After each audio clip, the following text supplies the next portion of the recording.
Good afternoon, good evening, good morning. Wherever you are in the world, happy Monday. Although today is not that happy because I don't feel happy today. I feel angry. I think all this hate and frustration and anger that I've watched all weekend towards Tottenham has finally rubbed off on me. And even sweets aren't helping today. I've actually not even got sweets. This is how bad it is. I've got a flapjack this morning because I just can't cope.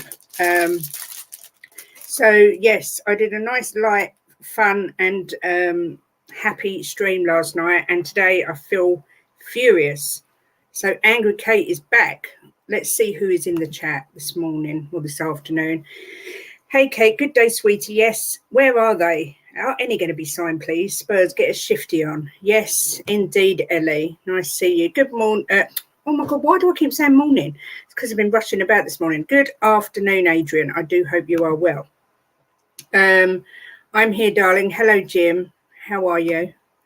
Eltel Cockerel, how are you? I hope you're well. Here you are. I can play anywhere. We'll get down to the training ground and sign yourself up because, you know, we are in desperate need. I'll take anyone right now. Anyone. The prospect of Dyer and Sanchez and Rodon and all these crap names. I'll take you. I'll take you. You've got like a football sounding name. Jose. Yeah, we'll sign you. Reckon I'll be playing midfield tonight though. Yeah, so hope everyone had a good weekend. Obviously disappointed weekend in the fact that we couldn't play our friendly against Leicester. Only Tottenham could go to Thailand in the middle of monsoon season and then go, oh, we might not be able to play because it's a little bit windy and wet out here. Honest to God, could that be any more Spursy? It's embarrassing. So we've flown 1 million miles to go to Australia to play West Ham, who are up the road. Then we've got 1 million miles to go to Thailand to play Leicester that couldn't be played because it's monsoon season. Now, next up, Singapore, where we pay Singapore Sailors or something. I mean, I just can't cope with how cringe it is. Honestly, I can't cope with it. I mean, Villa had the right idea. They've gone to America along with Newcastle and can't remember the other couple of teams that are there, and they're playing like a mini tournament. That's fine. You know, we're still in Europe, like we're playing in Europe. We're not far from home. Levy's out there. So who on earth is doing the recruitment? Can someone explain to me? Because apparently Paratici doesn't work with us anymore. So who's back at Tottenham doing recruitment? Obviously no one, because nobody's coming in. I'm so frustrated this morning. Honestly, I am. I'm seeing all these people doing business. Villa, sensational business they've done this window. And we're just sat here like twiddling our thumbs. Chelsea and Brighton are the other two. Thanks, Jim. It all started so well. Maddison in, Vicario in, Solomon in on a free. And then tumbleweed. The weather is currently dire and monsoon like in Singapore. Is it? Are you saying it's awful in Singapore? I don't understand what you mean. Or just where you are. Yeah, do you know what? My head feels like it's actually going to explode. We've known from the day that transfer window opened, which I think was 40 days ago, 40 days ago, that we need to strengthen our defence and get in some new players. And yet here we are, 19 days, I think it is now, till the season starts with the same defence. Oh, but don't worry, because the breaking news this morning is Tottenham have contacted Barca to sign Clement Longley. Oh, my God. Are you actually serious? I can't even cope. Yeah, Mitrovic, not linked to a move away. He is going, obviously, and Fulham have gone out and bought someone straight away. They're acting like a big club. We're acting like a bunch of tossers. Small club mentality once again. I've said they should come to Somerset. It never rains here. Somerset. Where we are going to next. See? So we could end this pre-season not only with no new defenders, but having only played one game. One game. What an absolute shambles. But you know what? Levy and Donna Cullen will be sitting there going, oh, yeah, but it was good PR taking Ange back to Australia. Oh, so-and-so's interested in sponsoring this and so-and-so's interested in sponsoring that. The football team to Daniel Levy, for me, is just a minor headache. He's got no interest in our club whatsoever. He doesn't want to put any money in. I think if he had his way, he would just get rid of Tottenham Hotspur Football Club and just focus solely on the stadium as a tourist attraction. I don't know what you all think, but honestly, I've just had enough. I have literally had enough today.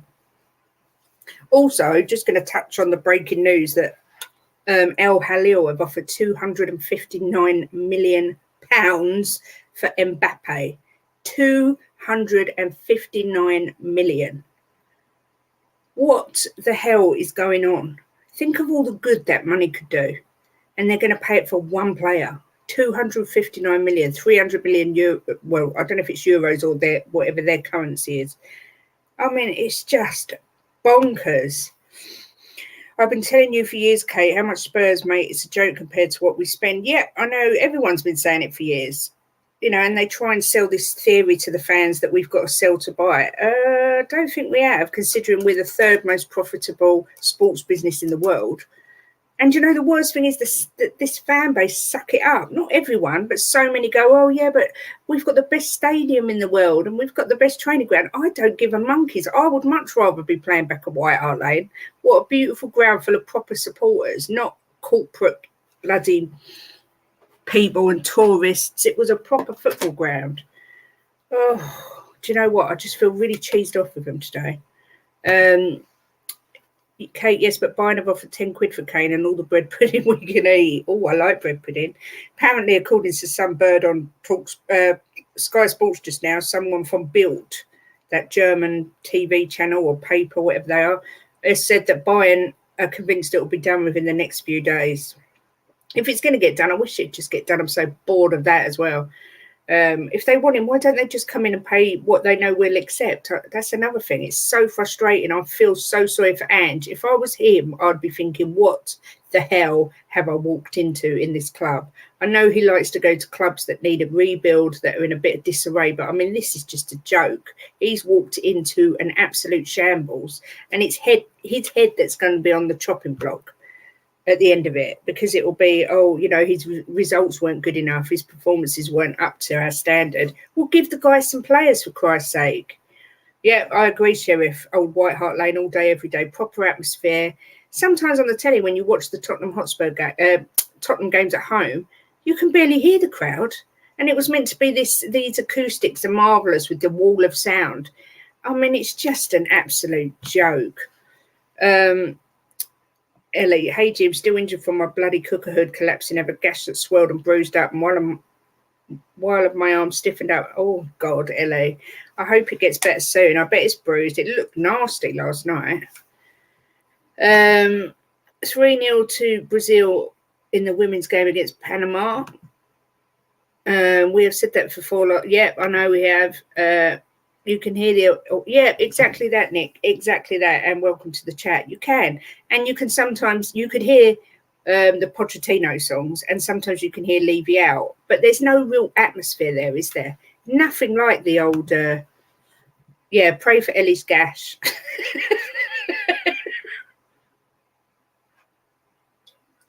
Absolutely nothing like the old stadium at all. We've heard this morning that we are still apparently linked to Van der Vaart and Tapsoba. Van der Vaart probably got more chance of getting Van der Vaart out of retirement. Van der Ven and Tapsoba. But to me, it seems like we're even further away than we were a few weeks ago. I scroll through Romano's thing. I'm like, yeah, they're doing business. Yeah. Just nothing about Tottenham at all.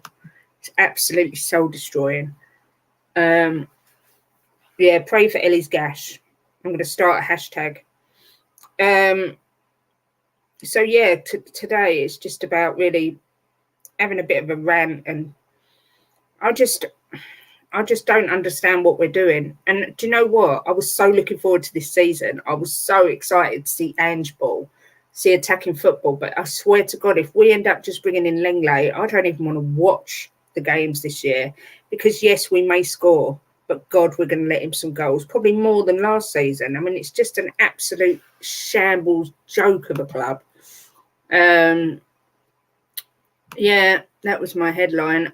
I heard Sabbath say this morning on Football Heritage that we're being linked now to Tosin Adarabioyo. Now, I really like him. I think he's really underrated, but just him isn't good enough. If we get him for one of the positions and get Van der Ven, I don't think Tapsoba will happen, but you never know.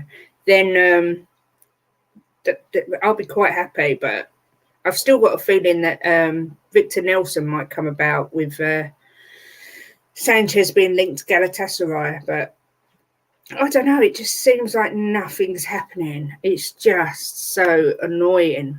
Hashtag pray for Ellie's gash. Yeah, let's get that trending on Twitter.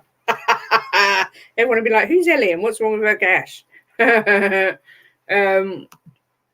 Adrian's put that freelance Telegraph reporter Ducker from San Diego said Joe Lewis told Levy to sell Kane. The report's rubbish. Yeah, it's what Jim told me this morning. He said Joe Lewis isn't even in charge now. He's handed control over to his daughter. This is the thing as well. The media are whipping it all up. And us as fans, as per usual, haven't got a clue. I don't think Kane should come out and say something, right? I don't think it's up to him to come out and say something. It's a business. He's negotiating whatever he wants. But the club have got to make a stand and say something. They've got to say, we've decided we're going to sell Kane because he wasn't committed to the club. Or, you know, we're trying everything to get him to sign, but he won't. Just something's got to be given out. We just don't know what's going on. Honestly, my head is just throbbing. It's impossible to buy centre-backs, Kay. We can't start season with the same defence, or is it? Honestly, with this club, nothing would surprise me. Van der Ven and Tapsoba, get them in. What's the blooming problem? They've both agreed personal terms, I believe. Is that right, Kate? Now, yeah, allegedly they've agreed personal terms, but if you read conflicting reports, they say both of them, there's not been an official bid for either. So it feels like we're going around in circles. Like I said, the Victor Nelson thing, only because we can put Sanchez in on the deal, that's the one that I think might happen. But we need someone else. And if it's going to be Nelson, as much as I do like Tosin, I think we need somebody a bit, I was going to say better. I just think... do you know what? I don't even know. I'll just be absolutely devoed now. I will be happy if we get Van der Ven and Tosin, right? But if we pass up the opportunity to sign Tapsoba, I will be devastated. There's no doubt about it, because what an opportunity to sign such a class player for just 40 million, which sounds like I'm just saying, it's only 40 million. But in this day and age, that's not a lot of money for a great player like that. Oh, sorry, I got flapjack. Yeah, so Ben's in the house. Hi, Ben, hope you're well. I'm just moaning about the lack of urgency and what's the word? Lack of urgency and movement from Tottenham on the whole centre-back situation. I mean, it's just outrageous.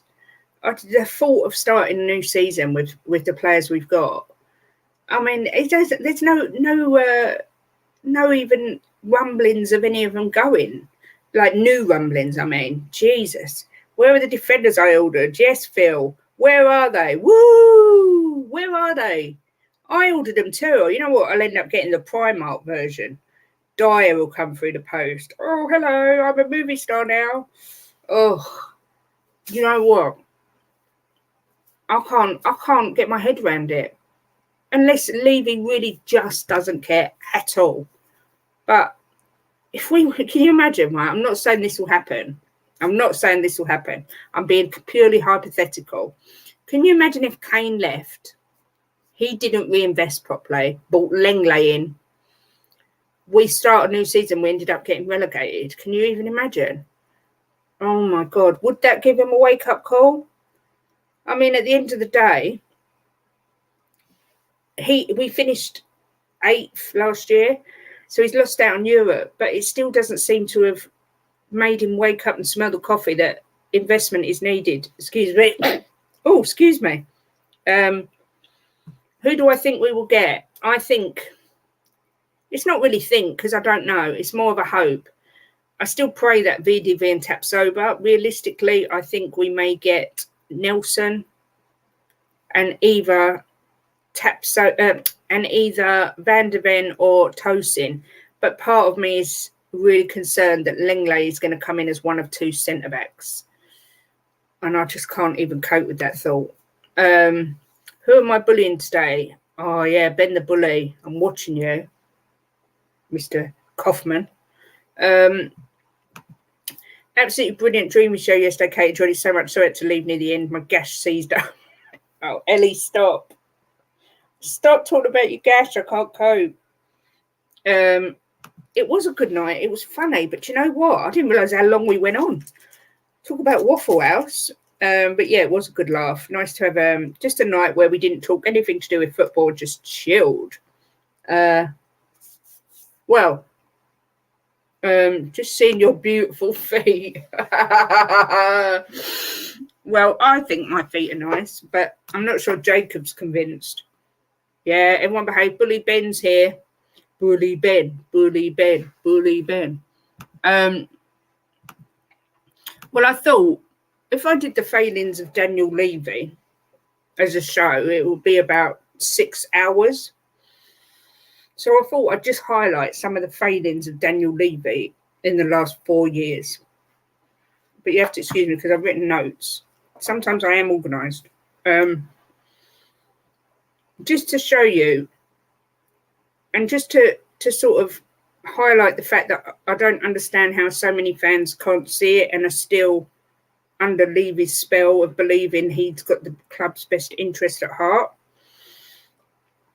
So yeah, let me just finish my flapjack and then I shall go through it. Sorry to be a negative Nancy today, but I literally have had enough. My head is exploding. Flapjack has gone. Number one of Daniel Levy's failings since 2019. Too little too late in the transfer market. This one is a bit of a prelude to this whole debacle, but still runs true. From 2018 to 2019, Tottenham went nearly 18 months without making a signing, not one. The board bemoaned that conducting transfer activity was hard. Spurs spent the 2018-29 season running on fumes. Pochettino's magic saw the club reach their first ever Champions League final in dramatic fashion, but a rebuild was clearly needed. Tottenham signed two new star players in Tanguy Ndombele and Lo Celso. Both proved to be hugely underwhelming, and both are still here. I'd just like to point that out. Whilst the additions of youngsters Ryan Sessegnon and Jack Clark did little to help the immediate cause. All right? Flapjack Kate with the lovely feet. I'll take that.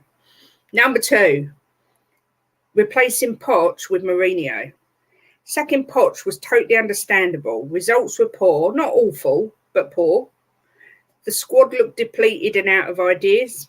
What was not understandable was Levy on record in the club's Amazon Prime documentary claiming that 2019 Mourinho was one of two of the best managers in the world. The chairman clearly thought the squad was closer to challenging for major honours than was actually the case. All right. Number three, furloughing the staff during lockdown. A football club that would be sold for billions if it were put on the market, furloughing the everyman club staff during an unprecedented global pandemic was a horrendous look. It was only saved and minimised in hindsight by a swift reversal, but this would not be the only tone-deaf action undertaken by Levy. Number five, Super League debacle. See how many there are?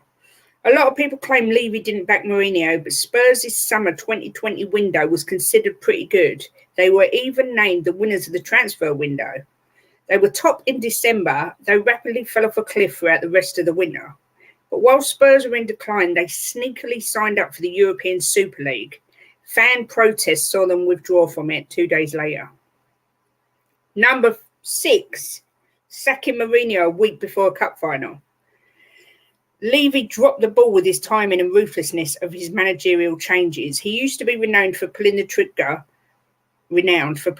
too quickly, but has since dilly-dallied when needing to be cutthroat.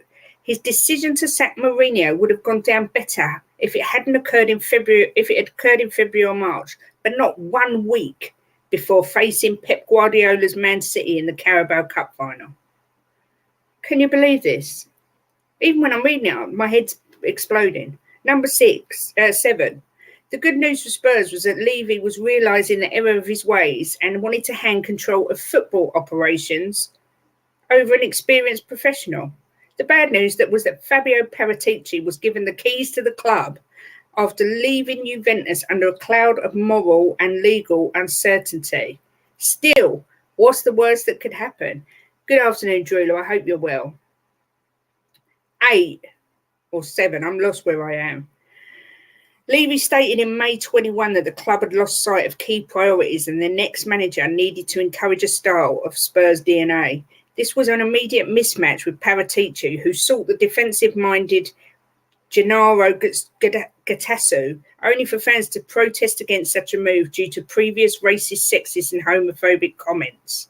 The club called off negotiations. Next one, 8 or 9, whatever I'm on. This ultra-conservative Nuno Espirito Santo left Wolves at the end of 2021 and was heavily linked to Everton and Palace. He somehow landed on his feet at Tottenham, where 2 + 2 clearly equals 5. Next one. The fears of the Tottenham board were realised when it was confirmed in November last year that Paratici would be charged as part of an investigation against Juventus and their financial management. Juve's entire board resigned, but Spurs kept their head in the sand, hoping the problem would disappear, keeping Paratici on until the bitter end. He finally left his post towards the end of April when his worldwide football ban was upheld. Considering Spurs still lent on his judgment over a new manager, has proved a costly call. 11. This is just since 2019, I'm just putting it out there.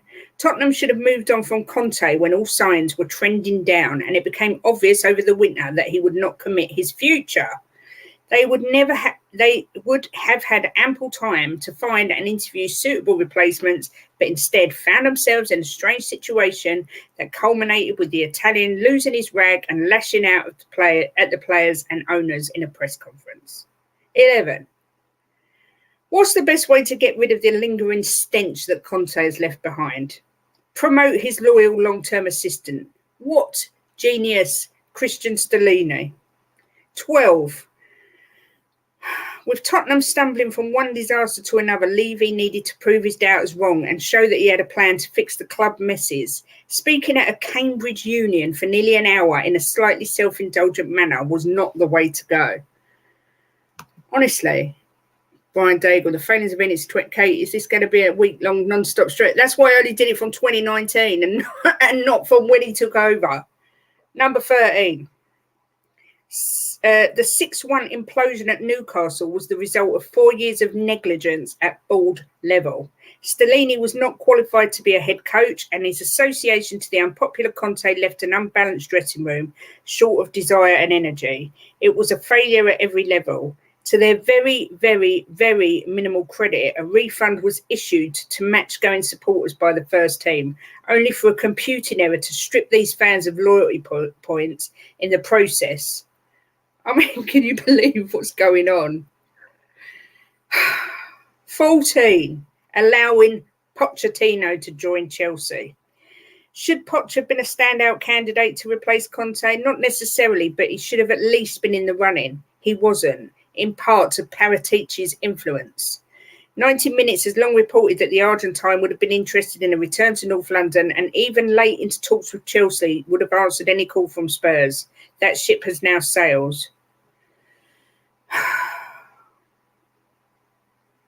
I can't even read anymore. There's a couple more, but I've had enough.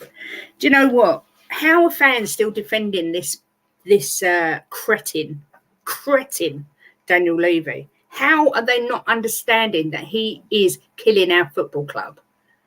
We're now 40 days into the transfer window, and we are still no closer to signing a centre back. Can someone explain to me how that is even possible? Load of nonsense. They knew about Paratici. Yeah, well, maybe that's true, but you're getting my point. Brian, I think you and Kate need to do a stream on leaving now. That would be a stream. Yes, Brian, let's do one.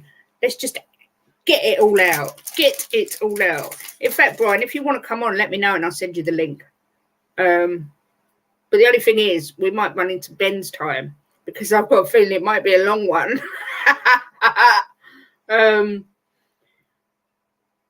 Yeah, sorry, I'm just reading the chats. But yeah, just since 2019, that was 14 or 15 points. I just got off the top of my head. And we've got to remember that before Postecoglou come in, we was associated with 5, 6, 7 different managers. And not only that, sorry, let me just send the link to Brian. Not only that, but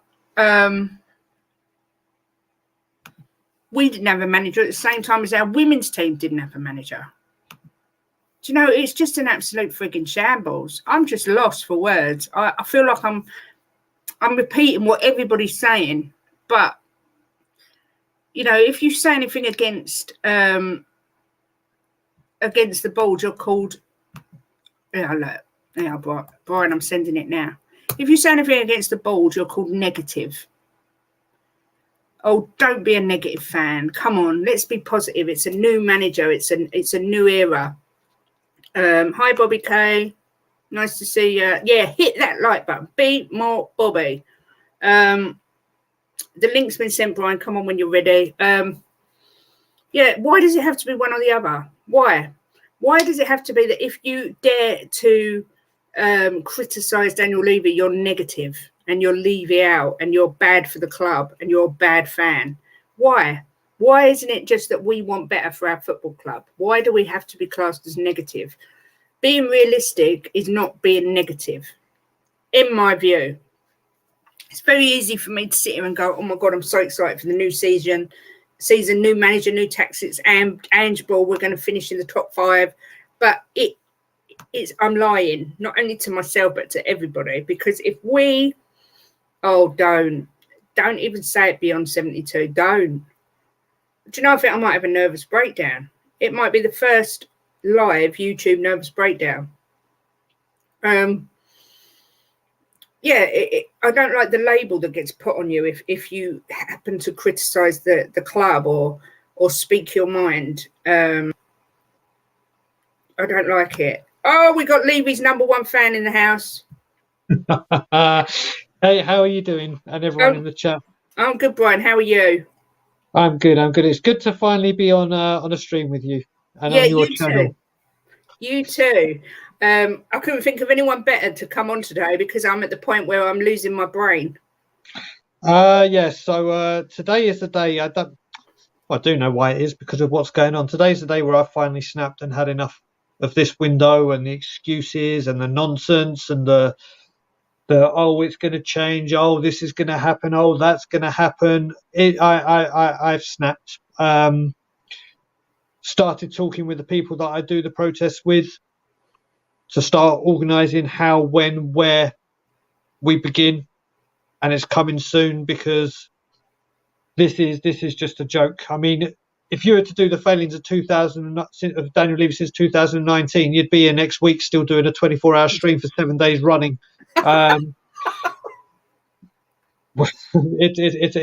It's a joke. It's a joke, like you were just saying before.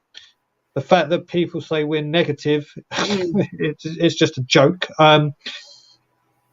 Just the club in a mess again. Yeah. What can you do? I know, I agree. I hate this what's the word? This labelling that if you dare to criticise and have a moan and expect more from your club and expect better recruitment, you're a negative fan and it's bad for the club. I hate that narrative. I can't bear it.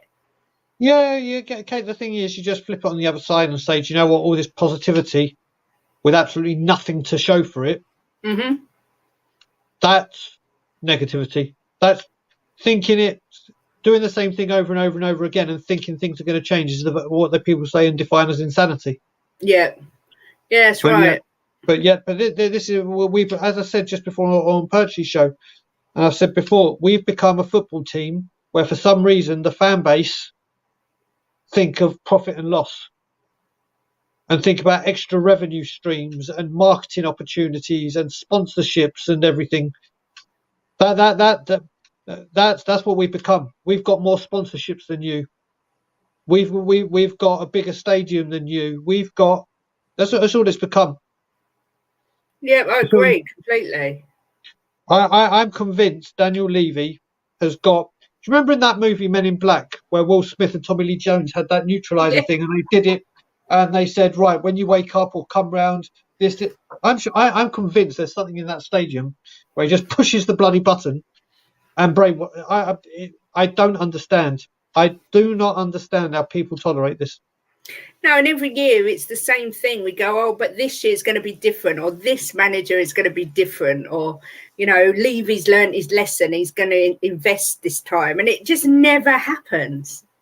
Okay, that's exactly what we're told. When things, when Levy really has his back against the wall, like he did because of our protests and getting the message out there and it dominating not just YouTube, but radio stations, Sky Sports, BT Sports, TV, getting around the world. He hires Scott Munn, and then everyone goes, "Oh, look, he's hired a chief. He's given him a brand new title, or he's changed this time. This is where is he? Yeah, exactly. Where is he? But we'll do this because it's a brand new approach. Oh, look, we've hired Anjin. We've got attacking football. We've got what we wanted. Okay, we've got what we wanted. Has the manager got what he wanted? No. Nope, but it's a new manager, so we'll start again because Levy's listening. Yeah, I get you completely. What do you think the worst thing Levy's done to hurt the club? Buy the club. 2001, bought the club. There you go. You can't really say anything to that because there's no counter argument to that. Apart from the fact that people will say, yeah, but he's built us this beautiful stadium and this beautiful training ground. But the game-changing one that's not changed any game whatsoever. In fact, it's made us worse. Yeah, 100%. You think if he'd used that money to invest in the team when Poch was here, what different situation we'd be in now? Well, I'll give you another example with that. When we moved out of White Hart Lane, he started shooting his mouth off. We're going to be at Wembley for 1 year. The stadium will be done in 1 year. We'll be back home. I'm sorry, but who in their right mind would think that a stadium that size is going to get done in 1 year?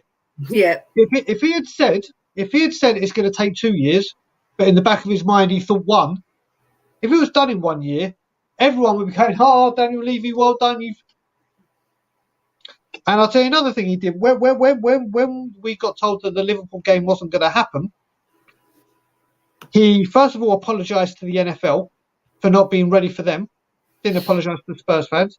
Then said, of course, Spurs fans will be refunded the cost of the Liverpool ticket, which he did. But then he made it more expensive for you to buy a ticket at Wembley for that game. Honestly, it beggars belief, really.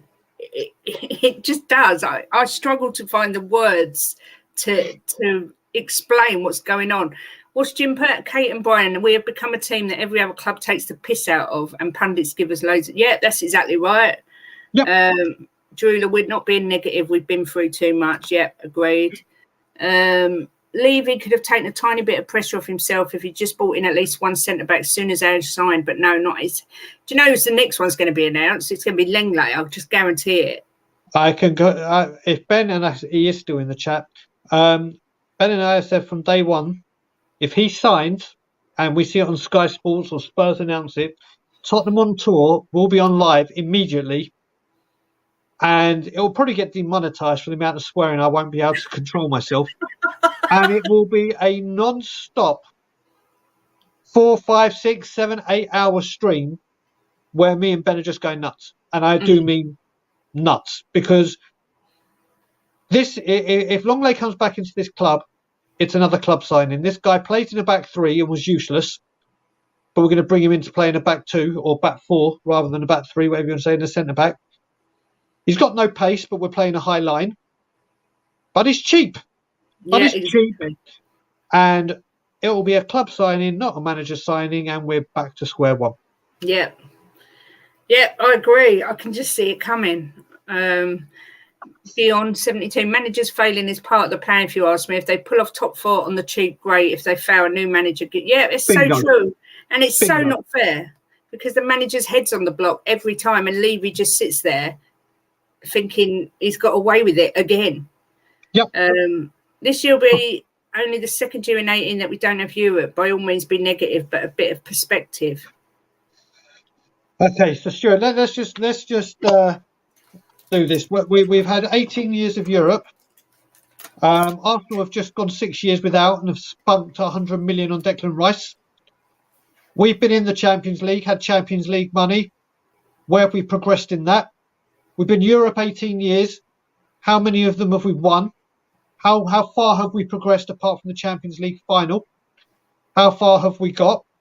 When Daniel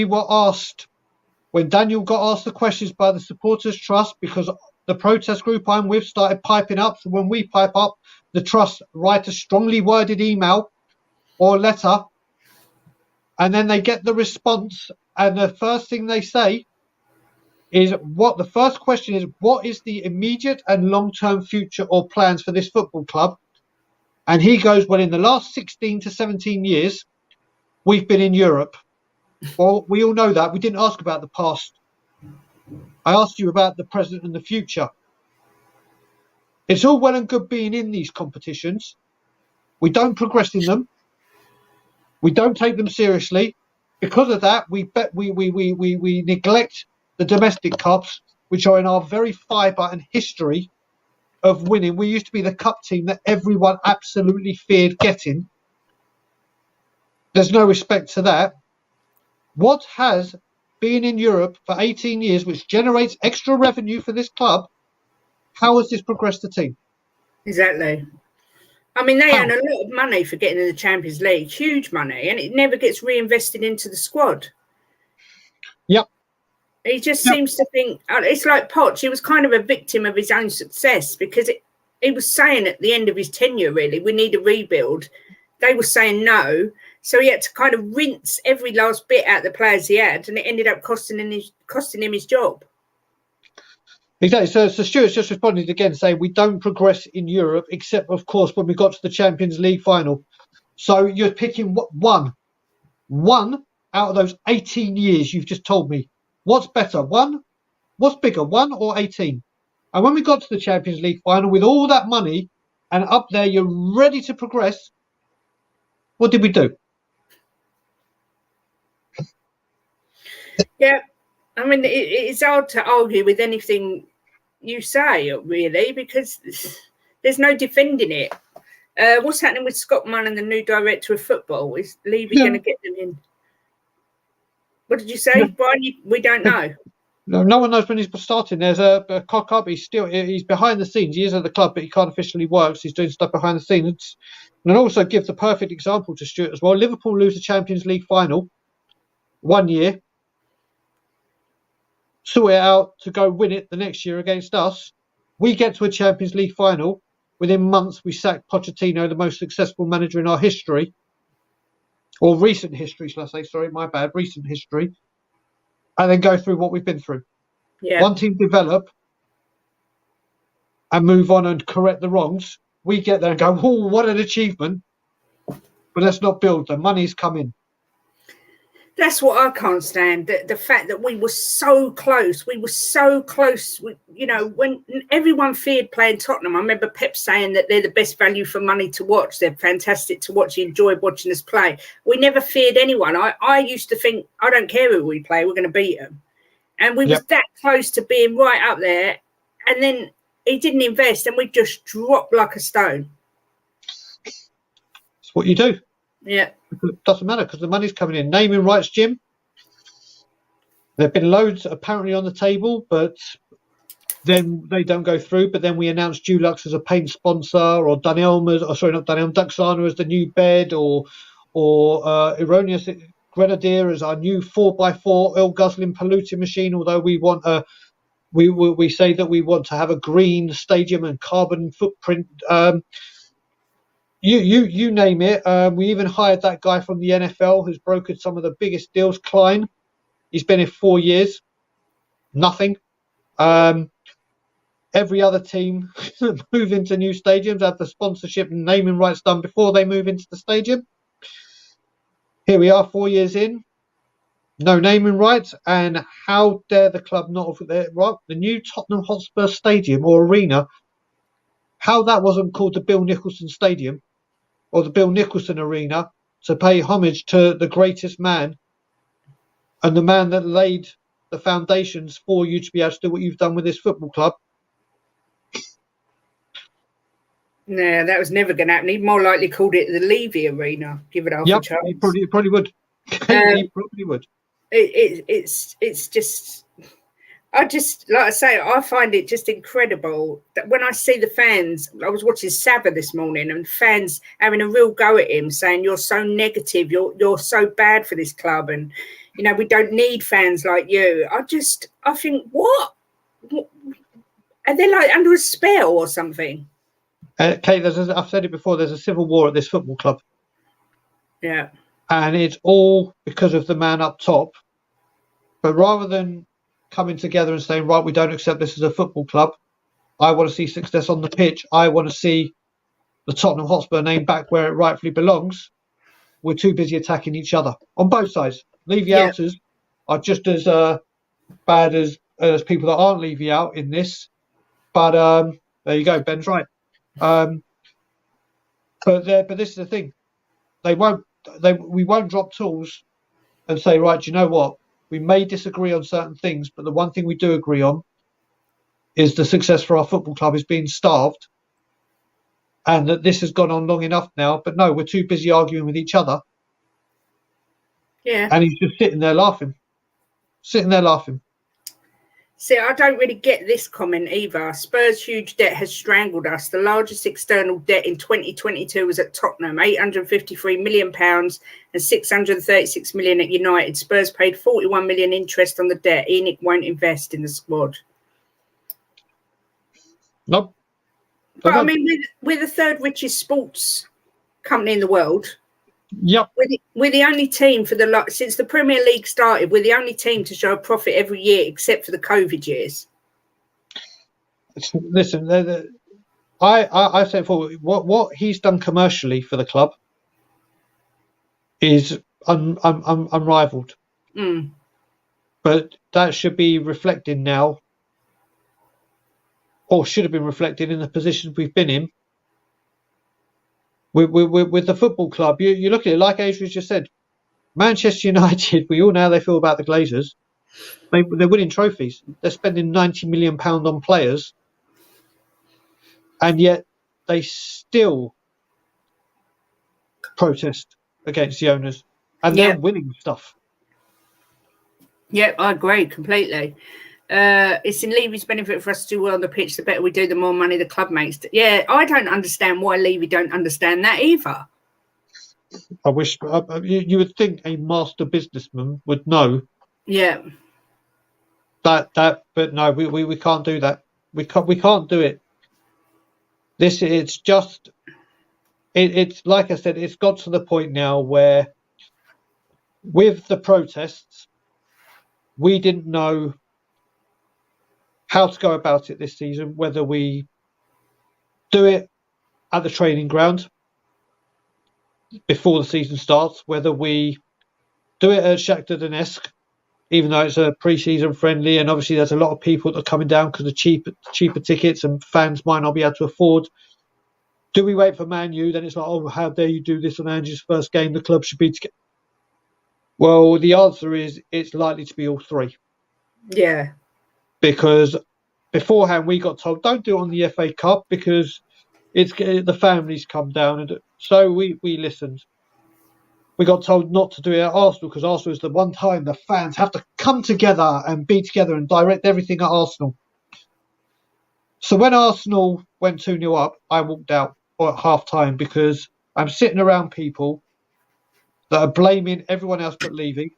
Arsenal fans were singing about Daniel Levy, and our fan base are just sitting there and taking it. Sitting there and taking it. I'm like, you're having your worst rivals call you out and take the mickey out of you and slate us for the reasons that we're protesting, and still you do nothing. Let me ask you something, Brian. If, say, we woke up in the morning and Tottenham have signed Van der Ven, Tapsoba, and I don't know, a number 6, whoever that may be, will that stop you protesting, or will you? No, you still go out there and do it. No. Listen, we've always said, and we'll come out, and I'll say this on behalf of everyone that protests with me. Every single time we have backed the manager, every single time we will back the players, whether we think they're good enough or not. We will back the team. We don't back, as my brother Ryan says, we won't back the regime.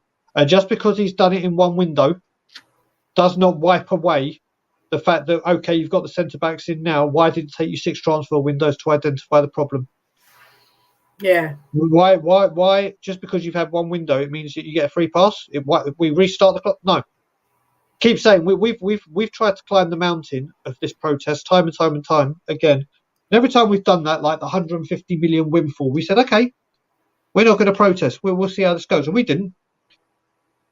Yet it happened again. So we had to start again this January just gone, where we have one day at the transfer window at the training ground. Then we keep climbing the mountain, and then we keep going down to the bottom again.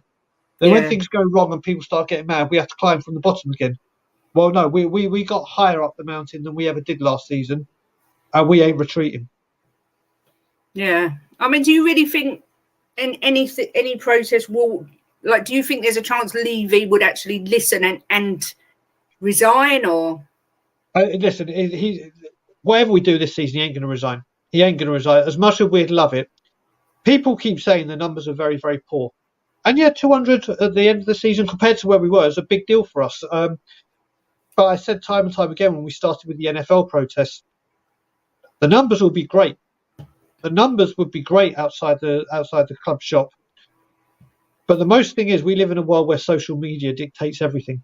And if you look how much it took over Twitter, how the purple and gold you see everywhere on Twitter, how not just Tottenham on Tour, We Are Tottenham TV, Tottenham Away, Sav, Perchy, other channels that are leaving out, started coming out and non-stop talking about it.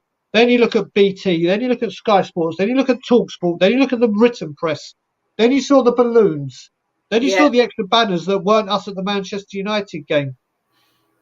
Then you heard how louder and louder and louder. It was progress from where we were. Yeah. Now, the worse this gets and the more we do it, it can only get more and more vocal. Yeah. The more and more vocal and the more exposure it gets, like a fire, you give it oxygen, it will keep spreading. And that's what's got to happen. And the more and more it spreads, the more and more can be done. Yeah. Look what we did with sugar. Look what happened with sugar. It got so big and so vast and so toxic that he was like, I can't do this. I can't do this anymore. And that's where we got to go. So we got to keep pushing and pushing and pushing, and hopefully we'll get there. From a what's the word? An unbiased perspective, do you think if it's toxic in the stadium, it's going to have a real negative effect on Ange and the players? There's always that risk, isn't there? Yeah. There's always that risk. But we did that against Arsenal. Look what the players did. We did it in the FA Cup. Look what the players did. We were asked to make the noise, or the fans were asked to make White Hart Lane a fortress for that AC Milan game. For that AC Milan game, we were asked to make as much noise as possible. And we did. And what did the players do? Oh, I don't know if it's me or you. Can you hear me? Can you see me? I can hear you, but you're frozen. I don't know if it's me. Hold on 1 second. I'm not sure if it's me or you. I think it might be me. I don't know. Let's see what they say in the comments. Yeah, can anyone see us? Is it me frozen? Is it Brian? It looks like on YouTube that we're both moving. I've got YouTube on it. Kate Froze on the stream. It's you, Kate, is what I can see. Right, okay, hold on 1 second. I'll leave you in charge. Leaving me in charge, oh my God, that's always a very, very, very risky thing to do, leaving me in charge on people's channels. No, but like I said, and people will know, and I can see Ben still in the chat. Ben was at that AC Milan game when once again Spurs fans were asked to make the noise. They make the noise. And once again, the players let the fans down. The manager let the fans down. So when it comes to how it impacts the players, they're paid richly and very, very well for the job they do. So all I can say on that note, and you're back. Yeah, I put it on my phone. I don't know, my computer's decided to shut down. Stupid thing. Modern technology. But yeah, Ken, as I was saying, it's got to the point where when we've been asked to rally around the players or not to cause a fuss because we need to back the players ain't turned up. Not saying that they won't with Ange, but like I said, that I can I can separate my frustrations from the board to the players. Yeah. And if the players start playing poorly, or the players, let's say against Man U, don't put in a good performance, or Man U overrun us, which they could do, let's face it. Again, it's because we have not prepared and backed Ange Postecoglou with the players that he needed for the start of the season. Yeah. So the only place you can voice your frustration, especially when it's a televised game, live on Sky or BT, whoever are covering it, is make your frustrations. We will sing Ange Postecoglou songs as long as we're singing them. We sang about Conte. Yeah. We and people need to learn to separate. And they go, oh, you can't do this because it will upset the players. I was like, oh my god. Do you know what? If I was getting paid $100,000 a week, I'll go on that pitch and you can call me every single name under the sun. Exactly. You think it's going to bother me? And you think the players think, oh my god, they're singing "We Want Levy Out." They must hate me. No, but it's another thing they'll say to say, oh no, these people are being negative about the team and not backing Ange. We totally back Ange. Yeah. Totally. Well, we're coming down for the Shakhtar game. Are you now?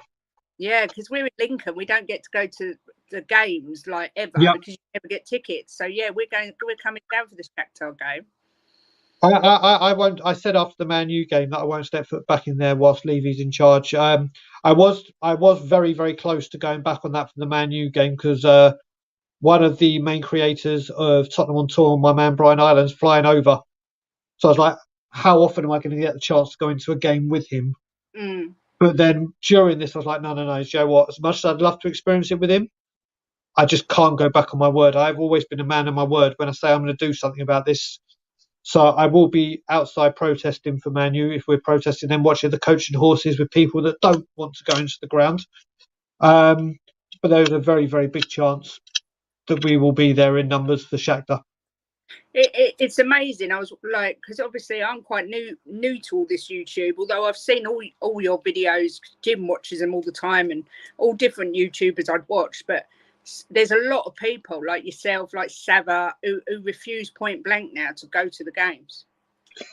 Yeah, you know, like I've said to people like Ben, Nick, and all these others that have season tickets. I've always said if I still have my season ticket, I'd renew it because I want to go and support the team. And people have waited years and years and years to have a season ticket. And trust me, if you pass up the option and they go, good luck getting that back. Yeah. Good luck getting that back. And people work hard all year. And this is this is my release. This is my one thing. Why should people have to give that up because of what don't buy stuff in the stadium. Don't buy in the club shop. But it's got to the point now where I've got a very, very, very bad temper, a really bad temper. And it was getting to the point in the stadium where the nonsense I was hearing and seeing I couldn't keep control, and I was like, I can't do this to myself. I cannot go in here and see this and listen to this and do it anymore. So I will all until I go back to Toronto in October. I will be outside the club shop or opposite the club shop every time we're doing it and lending as much support as I can until I go back to Toronto. But I just can't, for love nor money, step foot back in that stadium while he's in charge, unless I know there is a major protest about to go on, and then I'll go in for that. I won't watch the game. I'll watch the game in the concourses. I won't step foot in the stands until the protest starts. So are you? How long are you? You're in London again, are you? At the minute? Yeah, I've been in London since November. I'm going back in October, and when I go back in October, I won't be back for a long time. Yeah, a long time. I just don't want to be here anymore. Yeah, I was going to say, do you hate being back in London? I love being back in London because I get to see my nephews and my niece, who are my total and utter world apart from my wife. Then I have my brilliant Spurs community and my friends and family outside of. I put it this way: when I'm in Canada, I miss the people in England. I don't miss England. Yeah. When I'm here, I miss everything about Canada and Toronto. I cannot wait to get back over to that side of the pond. I cannot wait. It looks beautiful. I've never been, but I've heard it's beautiful. Put it this way: 10 weeks tomorrow, I'm on a flight. Not that I'm counting days or anything. Counting days, minutes, hours. Yeah, can't stand the place. Wow, I must admit, I mean, we're only in Lincolnshire, but I don't even like going back down to visit anymore. This will be the first time we're going to London in, I think, 5 years, going back down that way. Yep. So, but yeah, it was a treat for Jim because we've not been for so long. My son's never been to a game, so I thought, you know, the tickets were a lot cheaper than a normal game, and they were quite get it. So we thought we'd go and have a look around the stadium and see what it's all about. Listen, enjoy it. Listen, the one thing I will say, the stadium is an absolute architectural masterpiece. Mm. It really is an incredible stadium, but they've ripped the life and soul out of it. And when you put corporate damn smack in the middle of the white wall of noise, yeah, what do you expect? I must admit, everybody says the same thing. So, I mean, White Hart Lane used to be rocking every game, but it just doesn't even sound the same on the telly. It sounds completely different. Yep. Good times. Good times, yeah. Kate. Well, I suppose I better hand you back because you're going over to Ben now on the address down below. So I shall end the stream as well because I don't want to interfere with Ben's coffee time. But it was a pleasure for you to come on. I'm glad you came on, and I'm sure it won't be the last time we do a stream together. It most certainly won't, Kate. It was a pleasure to finally be on the same stream as you, and thank you for allowing me to come on the channel. That's all right. Next time you have a big old rant, just give me a holler and I'll be there. No problem. I love a rant. All right, Brian. Well, thank you very much for coming on. And thanks everyone for watching. I know my internet went a bit mental, but head on over to the coffee company and see Brian and Ben carry on this conversation. And yeah, as always, Levy out. And as always, Levy out.